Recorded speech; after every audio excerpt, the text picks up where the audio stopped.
"You were just my backup plan in case he flaked," she said without shame. So I quietly cut all contact, blocked her, and vanished.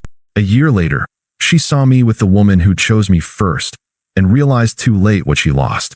Hey viewers, before we move on to the video, please make sure to subscribe to the channel and hit the like button if you want to see more stories like this. Thanks. I used to think love was about showing up, being consistent, doing the little things right even when no one noticed. I thought that if you were loyal, supportive, and emotionally available, you'd eventually be valued for it. That was before Jess. I met Jess at a mutual friend's birthday dinner. She was sitting across from me, red lipstick, sarcastic smile, and a look like she'd already decided she was too good for the room. I wasn't her type, not at first. She told me later she usually went for edgy guys, whatever that meant. But I was steady. I listened when she talked, remembered things she said, and I never tried to impress her with anything fake. Eventually, she called me, refreshing. We started seeing each other casually, but within a few months, it turned into more. By the end of the year, we were spending most nights together. She moved into my apartment during the lockdowns. Said it was temporary, but 3 months turned into 2 years. Jess was magnetic in public, people gravitated toward her. She made friends quickly, flirted effortlessly, and always had a story to tell. I was the opposite. I kept my circle tight. I focused on my job, my goals, and staying grounded. Still, I loved her. Or at least, I loved the version of her I thought was real. I used to do things for her that now seem insane. I helped her land a new job after she got fired from her retail gig, spent a weekend redoing her resume and prepping her for interviews. I paid off her $1,200 credit card debt once when her interest rate ballooned. She called me my sweet little finance hero. I laughed, thinking it was affectionate. She used to say I was too nice for my own good, that I didn't get mad even when I should. At the time, I wore that like a badge of honor. I thought it meant I was emotionally mature. Looking back, it meant she didn't take me seriously. The first red flag I ignored was Ryan. Ryan was her old friend, the kind she used to hook up with, but it never got serious. He lived in another city, allegedly had a girlfriend, but they kept in touch through Instagram and the occasional FaceTime. I brought it up once, gently, and she snapped. "I'm not cutting people off just because you're insecure." So I backed off. I didn't want to be that guy. Controlling, jealous, overbearing. I told myself it was fine, that if she was with me, it meant something. But slowly, little cracks started to form. She got weird about her phone, started taking calls in the bathroom. Her texts got shorter, her laughs more forced. We'd be watching something on Netflix and she'd be scrolling through her feed, half engaged. Once, when I asked her what was going on, she shrugged and said, "Honestly, I just feel like I'm stuck in a routine. Like, we're in this pattern. And sometimes I wonder if we're just comfortable, not passionate." I should have seen it coming. The real wake-up call came at her friend Megan's place. We were there for a casual get-together, just 6 or 7 people, wine, charcuterie, background music. I stepped outside to take a call from my mom, and when I came back in, I heard Megan say, "So are you going to tell him what's going on with Ryan? Or just hope it fizzles again?" I froze in the hallway. I couldn't see them, but I could hear Jess sigh. "Not yet. There's no point if Ryan disappears again like last time. But if he sticks around this time, I'm done pretending." The words hit like a punch in the stomach. I walked back into the room casually, pretending I didn't hear anything. She looked up and smiled at me, completely unaware. I smiled back. Didn't say a word. I didn't sleep much that night. My brain wouldn't shut off. I kept replaying the conversation, wondering how much of the past year had been a lie. Wondering if she ever actually loved me, or if I was just convenient. I didn't confront her right away. I wanted to be sure. Maybe I was overreacting. Maybe it was just talk. But deep down, I already knew. A few days later, I got confirmation, but not in the way I expected. She was in the kitchen, cooking something while FaceTiming Megan. Her phone was propped up on the counter, and she didn't realize I had walked in. "Look," she said, twirling her hair. "I always liked Ryan more. I only stuck with my name because Ryan kept ghosting me. But now that Ryan's back, I'm not going to miss my chance over a backup plan." Megan laughed. "You're brutal." Jess grinned. "I'm just being real." That was the moment something inside me snapped, but not in the way you'd think. I didn't rage. I didn't cry. I didn't scream. I just turned around, walked back to the bedroom, and started packing a bag. She didn't even notice. I didn't say anything that night. Not a word. I packed a duffel bag, grabbed my laptop, my keys, and left. She texted me around 11:43 p.m. "Jess, where'd you go? Jess, you okay? Jess, seriously, Are you mad at me or something? I didn't answer. I slept in my car that night, in the parking garage under my office building. Not because I didn't have options. I have friends, a brother in town. But I needed the silence. I needed a moment where no one could lie to me, distract me, or spin their version of things. I sat there in the dark, staring at the ceiling, listening to the quiet hum of the building above me. And for the first time in 2.5 years, I started to feel calm. She didn't try calling. Just a couple more texts in the morning. Jess, can you come home? I'm worried about you. Jess, whatever this is, can we just talk? That last one almost made me laugh. Talk? When exactly was she planning to do that, before or after she tossed me aside for her flaky main option? I went to work the next morning like nothing had happened. Ran the morning meeting. Closed 2 deals. Smiled at coworkers. Nobody noticed the bags under my eyes or the weight in my chest. I'd mastered pretending. That night, I went back to the apartment. I didn't want drama, didn't want to fight. I just wanted clarity. My plan was simple. Get her to say it out loud. She was sitting on the couch in a hoodie and pajama shorts, hair up, scrolling through her phone. She barely looked up when I walked in. You didn't answer any of my messages, she said, like I'd just come home late from the bar. I needed a night to think, I replied. Calm. Neutral. She stood and walked over. Think about what? I motioned toward the couch. Sit. She did. I didn't. I want to ask you something, I said. And I want a real answer. She crossed her arms. Okay. Are you still in love with me? I asked. She hesitated for a moment, then let out a slow sigh. Well, okay. Where is this coming from? Just answer the question. I mean, I care about you, obviously. That's not what I asked. She looked away. I don't know. Things have been weird between us lately. It feels like we're going in circles. And maybe we've both been feeling it, but just didn't want to say anything. And what about Ryan? I said, deadpan. That froze her. She blinked, eyes darting around the room like she was calculating. What about him? I heard you, I said. At Megan's. And again on FaceTime yesterday. You called me your backup plan. She went pale, opened her mouth, closed it. Then, like flipping a switch, she went straight to defense mode. Okay, first of all, that was a private conversation. Do you deny saying it? She was silent. I nodded. Right. Jess stood up suddenly, frustrated. It's not what it sounded like. You said you only stayed with me because Ryan kept ghosting you. That I was just someone to fall back on. Her voice sharpened. You're twisting it. I was venting to a friend. People say things they don't mean when they're frustrated. You sounded pretty sure. I was confused. Okay, she snapped. I didn't know what I wanted. And Ryan's been in and out of my life forever. I thought maybe, just maybe, if it worked out with him this time, I should explore that. And what exactly am I in this scenario? The emotional storage unit you park in between breakups. That's not fair, she said, folding her arms tightly. What's not fair is how long I stood by you while you played pretend, I said, voice still calm. I helped you get back on your feet. I believed in you when nobody else did. And the entire time, you were waiting for someone better to show up. She scoffed. I never said he was better. You didn't have to. We stood there in silence. She looked like she wanted to cry, or scream, or throw something. But all she did was whisper, so what now? I took a breath. I'm done, Jess. You made your choice. I just finally heard it out loud. She blinked. So that's it? You're not even going to try to work through this? I worked through this for 2.5 years. Alone. You were just waiting for someone else to come pick you up. You're blowing everything out of proportion. You're not even giving me a chance to explain. You already did. I grabbed my bag and keys. Walked toward the door. You're just going to walk out, she yelled after me. I stopped and turned to look at her. You walked out first. I'm just catching up. Then I left. Didn't slam the door. Didn't say another word. And I never looked back. After I walked out of that apartment, I didn't go back.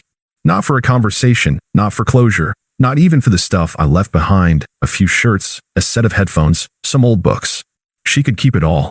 I didn't want a single thing that reminded me of her. I blocked her number, deleted our chats, muted her on every platform. I didn't make some grand announcement. I didn't post some dramatic caption about moving on. I just went dark. I vanished from her life as if I'd never been in it. And that's when it hit her. The first email came 3 days later. Subject, can we please talk? Body, I know you're hurt. I made mistakes. I panicked. But I never stopped caring about you. Can we please just talk, face to face? I didn't respond. A few days later, I got another one. Longer this time. Rambling. Emotional. She said she missed me. That she didn't realize how much I meant to her until I was gone. That she was confused when she said those things. That she didn't mean it like it sounded. Of course she didn't. It only sounded bad once she realized I wasn't going to beg for her back. But the truth was, I didn't miss her. Not anymore. What I missed was the version of her I thought existed, the person I believed she was. That person died the moment I heard her say I was just a backup plan. The silence that followed became my therapy. At first, it was hard. I'd have moments in the middle of the night where I'd wonder if maybe I overreacted. If maybe I should have fought harder. But those thoughts didn't last long. Because every time I started to waver, I'd remember her exact words. I only stuck with him because Ryan kept ghosting me. It wasn't a mistake. It was a decision. A cold, calculated choice to string me along while she waited for someone she liked more. So I did what she never expected. I built a life without her in it. I started going to the gym consistently. Not out of spite, but because I finally had the mental space to focus on myself. I spent weekends with friends I'd neglected during the relationship. I picked up hobbies again, photography, hiking, things that brought me peace. I started sleeping better, eating better, thinking clearer. One night, about a month later, I got a text from her best friend Megan. Megan, hey, just wanted to say I'm really sorry about what happened. I didn't know she was being that shady. Hope you're doing okay. I never replied. But that was the first sign her little support network was starting to unravel. Then came the second. I ran into a mutual friend of ours at a birthday party. We hadn't seen each other in months, and he looked uncomfortable when he brought her up. Yeah, Jess and Ryan didn't really work out, he said. Apparently, he dipped after like 2 months. Blocked her, I think. I just nodded. Sorry to hear that. I wasn't. Turns out, Ryan had done what he always did. He got bored, moved on, ghosted her the moment she started getting emotionally attached. Exactly what she did to me, only faster. Poetic. That same night, I met someone. Emma. She was nothing like Jess, not loud, not flirty, not the center of every room. She was soft-spoken, grounded, and didn't play games. We talked for an hour straight without checking our phones once. She asked questions, actually listened, and didn't try to impress me. She was just real. We exchanged numbers, and for the first time in months, I felt something that wasn't anger or regret. I felt peace. Emma and I took things slow. I told her up front that I'd been through some things, and she didn't flinch. She didn't ask me to explain everything right away. She just let me be myself, no performance, no pretending. It wasn't some whirlwind rebound. It was calm, easy, honest.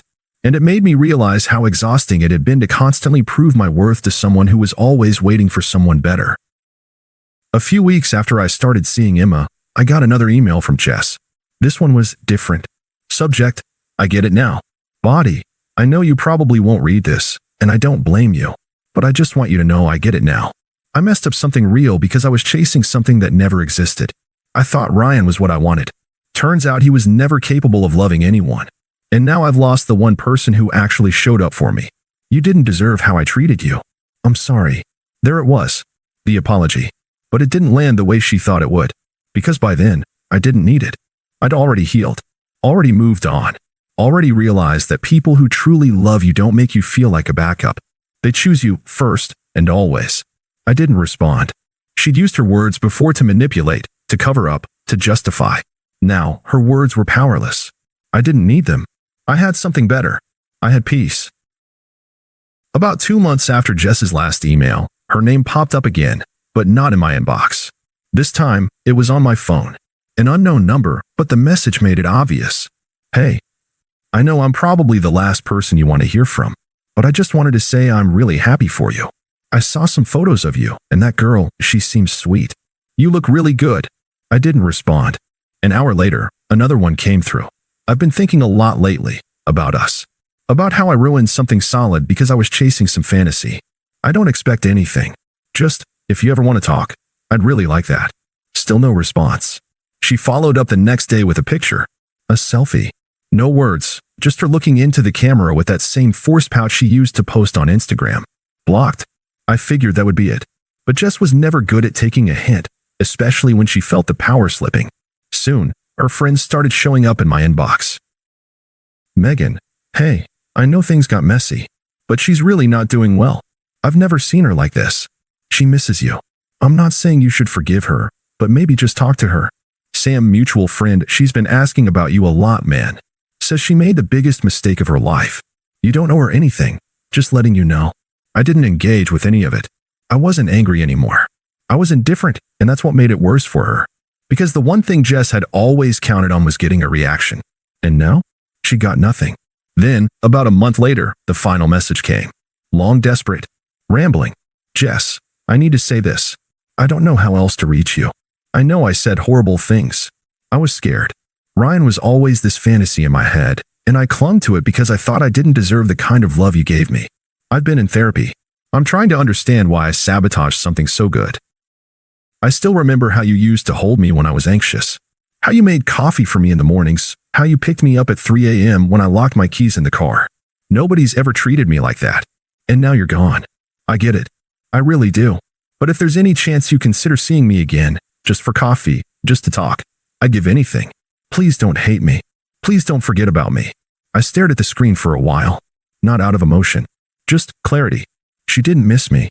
She missed what I gave her. The security. The warmth. The effort. The unconditional patience. She missed being loved without having to earn it. And now that she had to face the emptiness alone, she wanted it back. But I wasn't that man anymore. It had been nearly a year since I walked out of that apartment when I ran into her again. Not by design, fate just has a sense of humor. It was at a mutual friend's engagement party. Emma and I had been dating for about 8 months by then. She wasn't just my girlfriend, she was my peace. Everything Jess never was. We walked into the event hand in hand. Emma looked elegant but understated, classy in a way that didn't try too hard. The kind of woman who made people lean in when she spoke, not because she was loud, but because she didn't need to be. We'd barely been there 5 minutes when I saw Jess. She was at the bar, alone. Her hair was longer, her makeup heavier. She looked tired. Not physically, exactly. Just worn. Like someone who'd been trying too hard for too long and finally stopped pretending she was okay. Her eyes locked onto me. Froze. I nodded politely, nothing more, and turned back to Emma. 15 minutes later, Jess approached. Can I talk to you? She said, eyes flicking nervously between me and Emma. I looked at Emma. She gave a small nod, then wandered toward the dessert table without hesitation. Jess and I stepped just outside onto the patio, away from the noise. The moment the door shut, she exhaled like she'd been holding it in for a year. I wasn't sure you'd even show up, she said. It's our mutual friend's engagement, I said flatly. Why wouldn't I? She nodded. You look different. I am. Just look down. I guess you saw everything I sent. Or maybe you didn't. I don't know. I saw it. Silence stretched for a moment. I messed up, she said finally. I know that sounds small compared to everything I did, but I just want you to know I really did love you. I was just too immature to recognize it when I had it. I nodded. Maybe. Or maybe you just loved the way I made you feel. Not me. She blinked. That hit harder than she expected. I've changed, she said. I've been doing work on myself. I know it doesn't fix what happened, but I just wanted to tell you in person. I needed you to know. I looked out at the street, then back at her. My voice was calm, steady. Jess, you once told your friend that I was your backup plan, that you were only with me until someone better came along. She swallowed. I know. I regret saying that every day. I don't. Because it taught me the most important lesson of my life. Never settle for someone who needs to lose you to value you. She didn't reply.